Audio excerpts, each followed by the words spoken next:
It was supposed to be a peaceful solo trip to visit my family on a small remote island. My name is Alina, and for weeks I'd been looking forward to the journey. I could already feel the cool sea breeze and picture the tranquil days out at sea.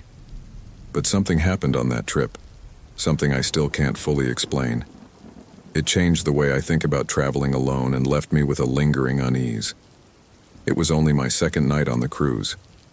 The ship was far larger than I'd expected, with hallways that seemed to stretch endlessly, narrowing as they reached the edges of the decks. My cabin was on one of the lower decks, away from the ship's busier areas, and initially, I'd enjoyed the quiet. It helped me settle into my thoughts. But as night fell, the silence started to feel oppressive, almost too much. The evening began normally. I had dinner, took a walk on the deck to take in the night air, then went back to my cabin, feeling ready for bed. I read for a bit, then turned off the lights and drifted off, lulled by the gentle rocking of the ship. I don't remember how long I'd been asleep when I suddenly woke up. My room was dark, but a faint glow from the hallway slipped in through the door, casting a dim light over the floor. It was quiet, eerily quiet. For a moment I thought I'd just woken up by chance, but then I heard it. A soft knock on the door. It was so faint I almost convinced myself I'd imagined it. But then I heard it again, a little louder this time, as if someone was deliberately knocking just loud enough to be noticed. A shiver went down my spine as I lay there listening. Glancing at the clock on the bedside table, I saw it was 3 a.m. The late hour made the knocking seem all the more strange. I hesitated, unsure of whether to answer. But curiosity got the better of me, and I slowly got out of bed, crossing the room to the door. With my hand on the doorknob, I peeked through the peephole. The hallway was empty. I saw nothing but dim light and shadow. I opened the door just a crack, enough to peer down both ends of the hallway. No one was there. For a moment I stood in the doorway, wondering if someone had knocked on the wrong door by mistake. Shaking off the odd feeling, I closed the door, locked it, and crawled back into bed. But sleep didn't come easily. Every sound, every creak and groan of the ship seemed amplified. I lay there, staring at the ceiling, trying to convince myself it had all been in my head. But then something else happened. Lying on my side, my back against the wall, I suddenly felt the distinct sensation of being watched. It was inexplicable, a prickling awareness that made the hairs on the back of my neck stand up. Slowly, I turned my head to scan the room, and that's when I saw him. In the corner of my cabin, a figure stood, motionless and dark. It was a tall shape, humanoid in form but cloaked in shadow, making it difficult to see his features in the dim light. Yet I could clearly make out his eyes, hollow and dark, staring at me with an intensity that made my breath catch. He didn't move. He didn't speak. He simply watched me, his presence heavy and suffocating. I was paralyzed, barely able to breathe as my heart hammered in my chest. I wanted to scream, to call for help, but the sound seemed trapped in my throat. I couldn't look away from him. It was as though my body refused to move, held captive by fear. Finally, some part of my brain took control, and I bolted from the bed. I scrambled to the door, fumbling with the lock in a panic, and burst out into the hallway, gasping for air. I ran, not stopping until I reached a group of crew members who were on night duty. Shaking, I told them what had happened, my words barely coherent. They quickly sent security to check my room. I followed a few steps behind, heart still racing, dreading what they might find. But when they opened the door, the room was empty. There was no sign of the shadowy figure, no evidence that anyone had been there at all. The crew tried to reassure me, suggesting that perhaps it had been a nightmare, a product of an overactive imagination. But I knew what I'd seen. I was certain. Later that day, a member of the crew approached me, hesitant, as though unsure whether to share something he knew. Eventually, he told me the story of my cabin. Many years ago, a man named Hendrik had died in that very room under mysterious circumstances. Since then, Numerous guests had reported strange occurrences, faint knocking, unexplained shadows, and even sightings of a figure. A chill ran through me as he spoke. It matched everything I had experienced. The figure, the eyes, the eerie sense of being watched. It all fit the stories he'd heard from past guests. It was almost as if Hendrik's presence still lingered in that cabin, trapped in the quiet darkness. I immediately requested to be moved to a different room, and thankfully, they accommodated me. But for the remainder of the trip, I couldn't shake the feeling of those eyes watching me. Even as I enjoyed the sights and the time with my family on the island, the memory of that night stayed with me. To this day, the memory of that encounter haunts me. Every now and then, I feel that same prickling sensation, a reminder of the man who once stood in the corner of that dimly lit cabin, staring at me with hollow, unblinking eyes.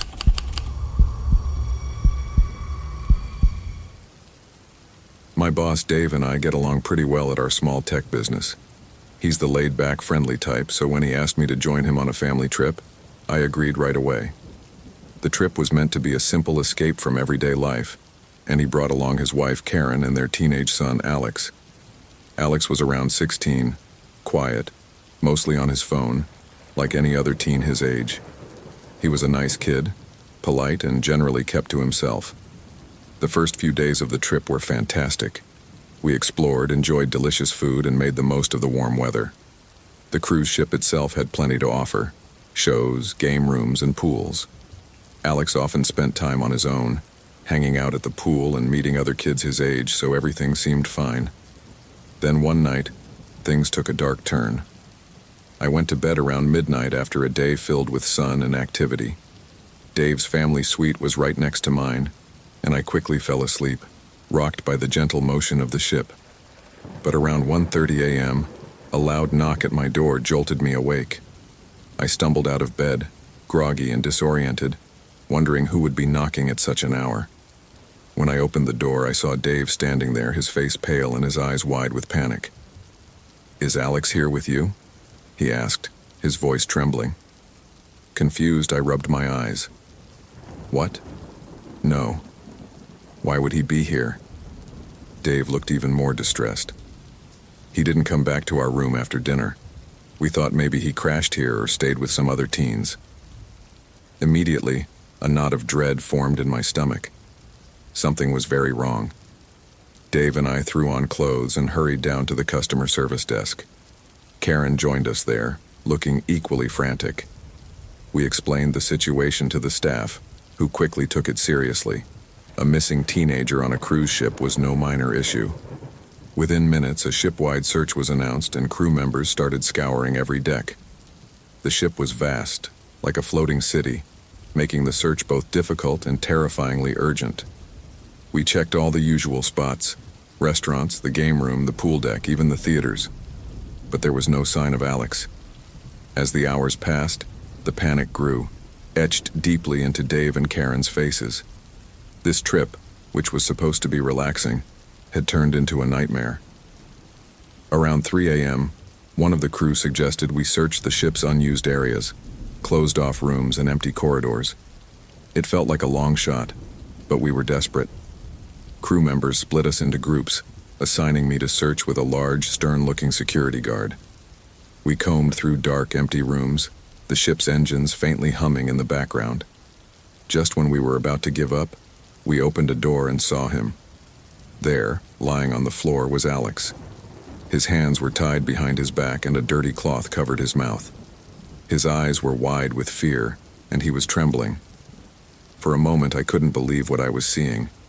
It looked like a scene from a horror film. We rushed to untie him, and as soon as the gag was removed, he burst into tears, his face pale and his words shaky. "He told me not to say anything," Alex whispered. "He threatened to kill my family if I did." I tried to keep my voice calm. "Who did this to you?" Alex glanced around as though the man was lurking nearby. "A man in black clothes," he said, his voice trembling. He grabbed me as I was walking back to the room, tied me up and dragged me here. I called security, who immediately locked down the area and began reviewing security footage. As the crew comforted Alex and reunited him with his parents, a mix of shock and relief flooded their faces. Alex had been through an ordeal none of us could have anticipated. Hours later, after poring over video footage and speaking to various staff members, security found a suspect, a man we knew from work. He was quiet, an accountant, and he'd seemed completely normal when we had drinks the night before. I couldn't believe it, but the footage clearly showed him following Alex through the empty hallways. When security detained him, he didn't resist or try to deny anything. He just sat there staring at the ground. At the next port, he was handed over to the authorities. Only then did we learn his motive. He held a grudge against Dave, believing that by targeting Alex he could ruin him. He hadn't counted on the security cameras that would reveal his every move. Months have passed since that trip, but the memory of that night remains vivid. A place that felt safe had transformed into something terrifying. I never imagined that someone as unassuming as our accountant would hatch such a sinister plan. Now, every time I think of going on a cruise, I remember that, even on the open sea, danger can be lurking nearby.